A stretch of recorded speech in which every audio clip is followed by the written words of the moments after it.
When World War I begins, it's going to define much of what President Woodrow Wilson's going to do for the last remaining years of his term.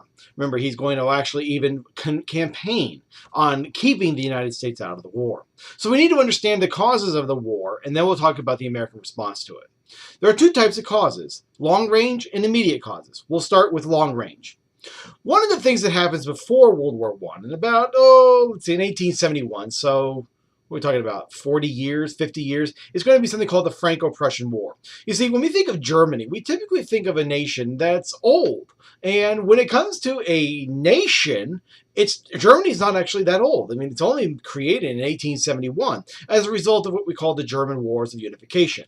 The last of those wars is what's called the Franco-Prussian War, in which Prussia, the unifying power of German-speaking peoples to create what's modern-day Germany, is going to basically defeat the French rather handily.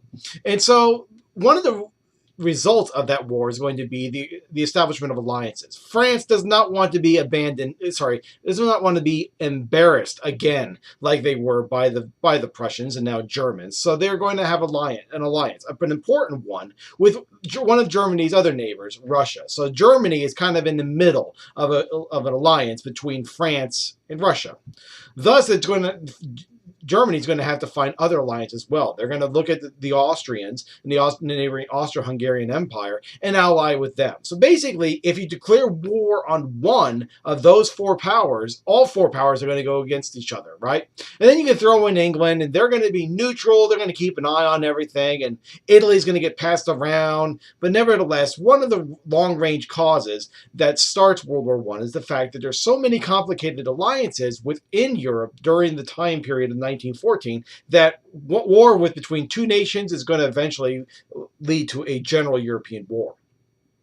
Another thing that's going to help cause World War I is going to be armaments and imperial rivalries. You see, with Germany becoming a nation so late in geopolitical terms, it's going to try to catch up. I mean, the United States is trying to catch up, particularly when it comes to having an empire, right? We talked about that with the open door policy. Well, Germany's one of those powers. They want their own place in the sun, as they say. So they're going to read things like the influence of sea power upon history, and they're going to use this to basically propel themselves into the world arena. And one of the things they're going to do is create a large navy so that they can have a bigger empire.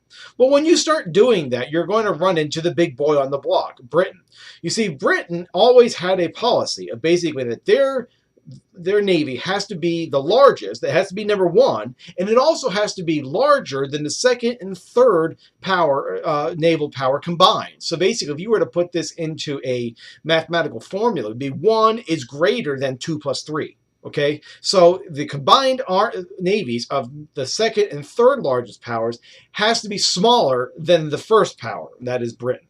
So Germany, in their attempt to create its own empire, has to create a large navy.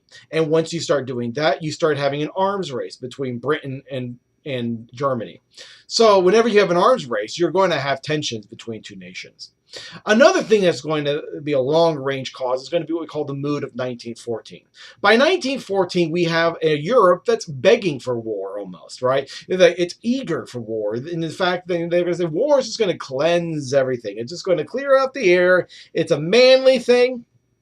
And people in Germany, they're going to be raised on the war stories of their grandparents, and they're going to basically say, you know what, I want that too. I remember as a child, my grandfather telling me his war stories, right? Well, back then it's the same thing. So to the 18 to 22-year-olds of 1914 era World War Germany are going to listen to their grandfathers and perhaps their fathers and hear about their stories in war, and they want that too, right? And you see that also everywhere else. In France, of course, we're going to see a desire for revenge. So war is seen not as this monstrosity as we see it today, but is actually something that's going to be welcome. It's going to clean the air. It's going to be a quick and fast war. It's not going to last that long. Not that many people are going to get killed. I mean, so let's just have at it and then just get on with our day. It's pretty much the mood. They're eager for war. Nobody back then really could predict what World War I was going to be. So those are some of the long-range causes of World War I. In our next video, we're going to be talking about the more immediate cause of World War I.